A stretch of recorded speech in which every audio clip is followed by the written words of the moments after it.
Greetings everyone, Francis Fernando here, hashtag how much will I make? For those of you that know me, you know that that's my mantra. For those of you that don't know me, that, my friends, hashtag how much will I make is my mantra when it comes to investing in real estate. And here's why. We take time out of our busy lives. We take time away from our jobs. We take time away from our families to go and get ourselves involved in a real estate transaction. So our time is spent on that real estate transaction. For those of you that have been to a closing recently, you also realize that you park a heck of a lot of money into a real estate transaction.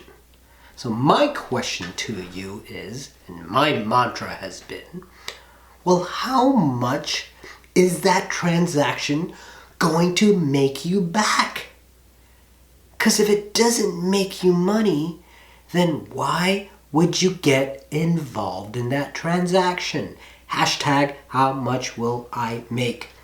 My guarantee to you, if you work with me, I will make sure you have clarity on exactly how much you make. That's right.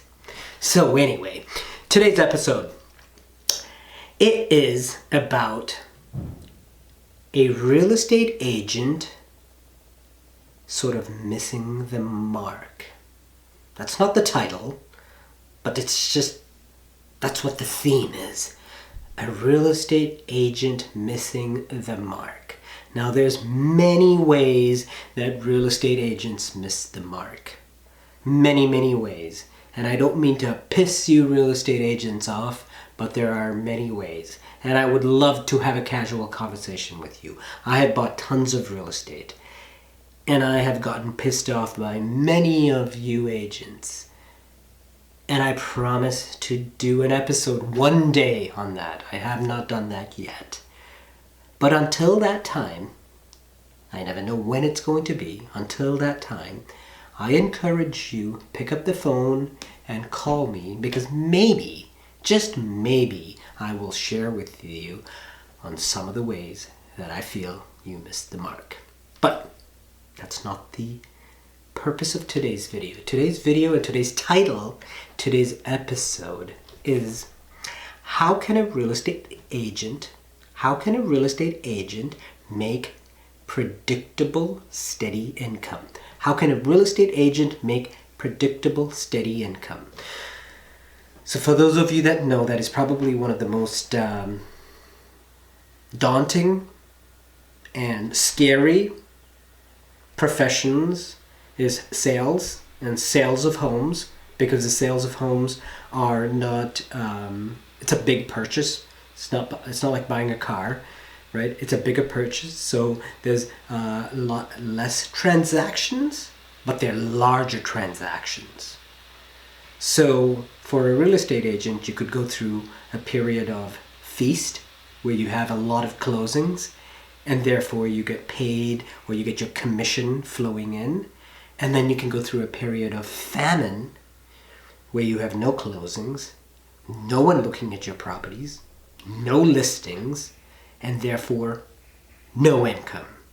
And when you have no income, unfortunately, your expenses don't stop. Your expenses remain the same. And just the way the world is, sometimes it feels like your expenses go up. It seems like your house breaks down more when you have no income coming in. It feels like your car breaks down even more when you have no income coming in. So how do we make it predictable? How, as an agent, can you make it predictable?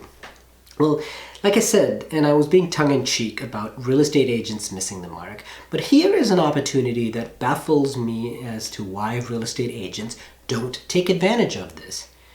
The opportunity is you are involved in real estate anyway.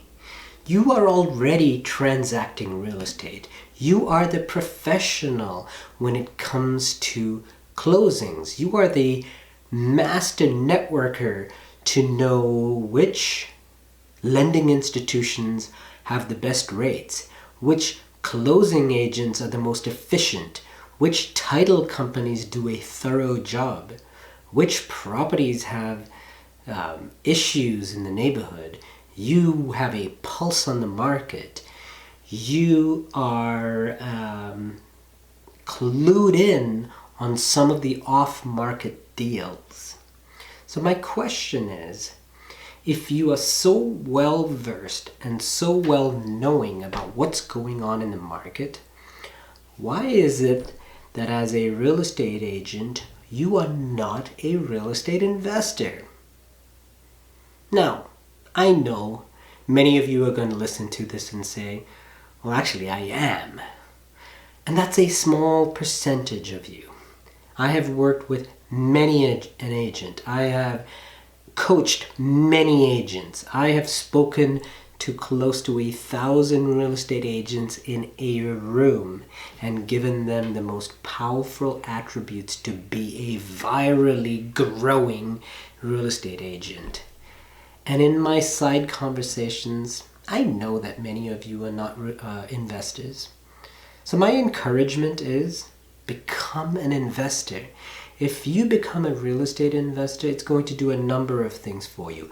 Number one, it's going to help you have predictable income because you're creating a stream of cash flow. You're creating a stream of cash flow either by buying and selling, so you get those additional hits of income on periods when, if you have transactions going on all the time, if you're buying and flipping constantly throughout the year, on periods where you're not getting a heck of a lot of commissions, you might have a sale of your own property. Or you might have a double whammy in 1 month. You might get a real estate commission and a sale, and then you have a huge stream of income coming in that's going to sustain you through a longer period when you don't have income. If you're a buy and hold like myself, and I recommend buy and hold, and maybe you do a combination strategy. Maybe you have a combination strategy. That combination strategy is you buy and flip some, and you buy and hold the cream puffs.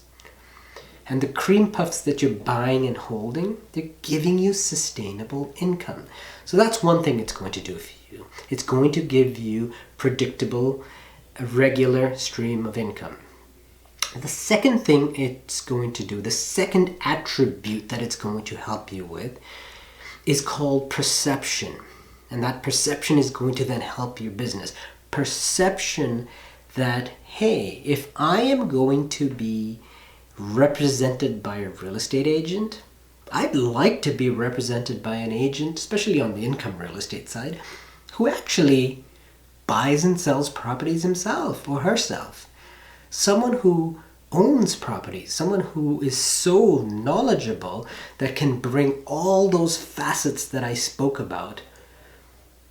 Title companies, good lenders, attractive rates, market study, property management maybe.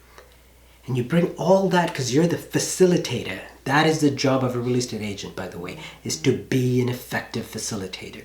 But can you imagine if you were an effective facilitator and you were utilizing that to your benefit, and then you could encourage people to do the same? Perception. People now have a higher perception of you as a market influencer, as a leader in the market. And when you are a leader in the market, they want to be like you. Your chances of growth on your real estate business will be that much greater. So folks, that was my rant. Now I have much more ideas for you. I have property management ideas for you. I have many different ideas for you as a real estate agent. I would love to have a casual discussion and maybe beat you up a little bit on where you are missing the mark. Some of your marketing faux pas, some of the way that real estate agents answer their phones, some of the teams that aren't operating like teams. I would love to have a casual conversation with you. So reach out to me.